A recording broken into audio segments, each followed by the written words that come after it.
let's keep reading Tim Hegg here real quick, and we'll just use the last few minutes to read down through this paragraph, and then we'll draw the commentary to a close.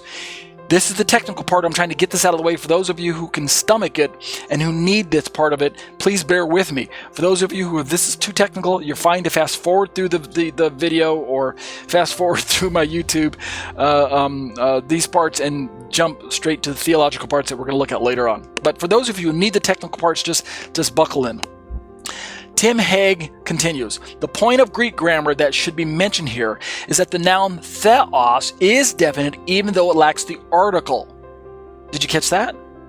Even though there's no article there, we can imply it from the context. Though some dispute his findings, most agree that E.C. Caldwell sufficiently demonstrated that predicate nominative nouns which precede the verb, as in the case here, drop the article. So, the anarthrous noun in the final clause of the first verse of John is just as definite as the articular ton theon of the preceding clause. Remember, ton is the, theon is God. Ton is the article, theon is the noun. So we definitely have an article there, but just because theos in the third clause doesn't have a ton or a ha or any article, it still can be registered as articular. But we may ask ourselves why John chose to write the final clause this way when he could just as easily have written ha logos ein ha theos, right? Notice we have two thes. Ha here is the and ha there is the, meaning the word was the God, marking the predicate nominative as clearly articular. So he's asking the question, why didn't John include two thes? And we'll close with this, starting right here. The answer lies in John's desire to maintain both the equality as well as the distinction between God and the Word. Having just written, and the Word was to the God, had he followed this with, quote, and the Word was the God, right, to thes, John would have diminished or even contradicted the clear distinction between God and the Word emphasized in the previous clause. John is not simply saying that the Word is divine, though that is true, like Dr. White was talking about. He is divine. He's not just, and he's deity. So the Jehovah's Witnesses have a little bit of credibility here. The Word is divine. The Word is deity. The Word has a divine attribute about him, but he's not merely a lesser God. He's not merely a small God like the Jehovah's Witnesses are left to conclude. Rather, and here's what Tim Hegg says. John is not simply saying that the Word is divine, though that is true, nor is John saying that the Word and God are a single identity. Though the absolute unity of the Word of God, of the Word with, that is to God, remember pros ton theon, to God is clear. Tim Hegg continues or concludes, in typical Semitic fashion, listen up, John is affirming two realities that otherwise appear contradictory. So it's that whole Hebrew logic where we have both this and that, where we have a mystery, a paradox, okay, kind of Hebrew tension.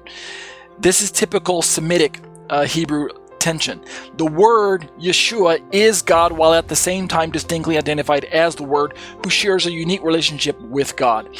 Yet John feels no desire nor compulsion to unpack this mystery. In conclusion, John simply states it as incontrovertible fact and leaves it for us to accept and confess. End quote from Tim Hegg. So, in conclusion to this technical part, in the beginning was the Word, in ἀρχῇ ein Logos, and the Word was with literally the God, kai Logos ein pros ton theon, and God was the Word in the syntax, kai theos ein Logos, but we should translate it, and the Word was God. This Word was theos, without a definite article in the Greek. What does this mean? In conclusion, this means that this Word was deity. This Word was the same substance as God. This Word was one with God, but this Word was with God, pros ton theon. It was face to face with God. This Word was not merely divine. He was not merely a lesser being, a God, a created being. to be sure, he was in the beginning with God. He was not a created God. And we read that in the very next verse. 1’s in ἀρχῇ πρὸς Theόν. He was in the beginning with God. He was not created by God. He's an uncreated person. He is a second person in view here. He is God, but he's a person that is with God. Πρὸς Theόν. He's with God. So we can now dismiss the New World Translation by the Jehovah's Witnesses as being a faulty translation. The Logos was not merely a God. He's not a lesser being with divine qualities. He is God. He is divine. He is deity. He is fully God. He possesses all the qualities that God has. And that'll end it with the technical part of it. Next week, we'll turn our attention to Dr. Dale Tuggy's view of who this Logos is, and then we'll also begin to look at word theology and ancient Judaism by using Dr. Stern's Jewish New Testament translation, Jewish New Testament commentary to talk about this word in ancient Judaism.